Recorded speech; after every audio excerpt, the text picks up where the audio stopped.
There was this school teacher who herself had been raised by a very poor family.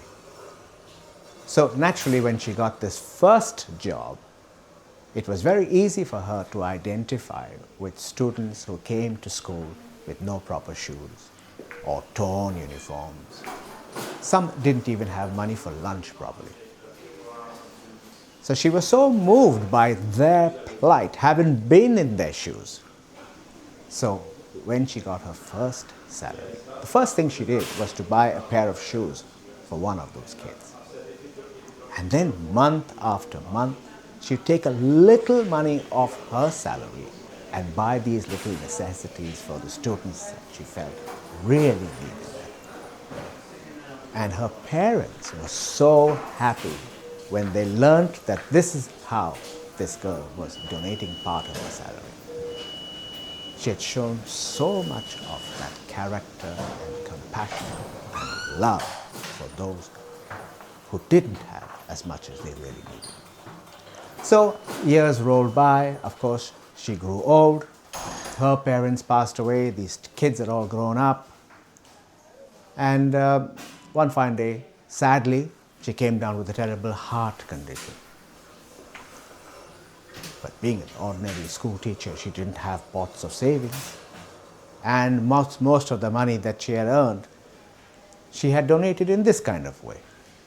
So when she was in that hospital bed, all she could think about is how could she raise that kind of money for such an expensive operation. So one day, the head surgeon came over. She had never met him before.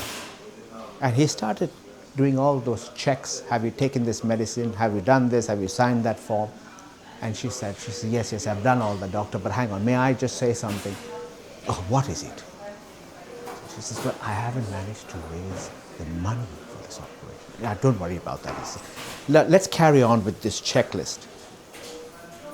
So she said to him, she says, doctor, she says, you're not listening to me. She says, I don't have the money for this operation. Which part of that I was not clear about? And he looked at her and he says, hang on, which part of don't worry about it I wasn't clear about? At that point she says, doctor, but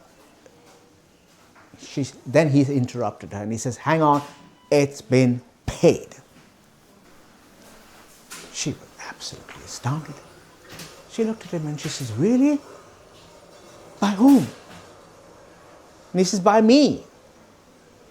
She said, oh, but have we met?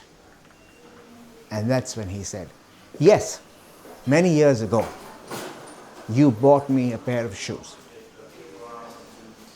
from your own salary. And now it's coming back to you.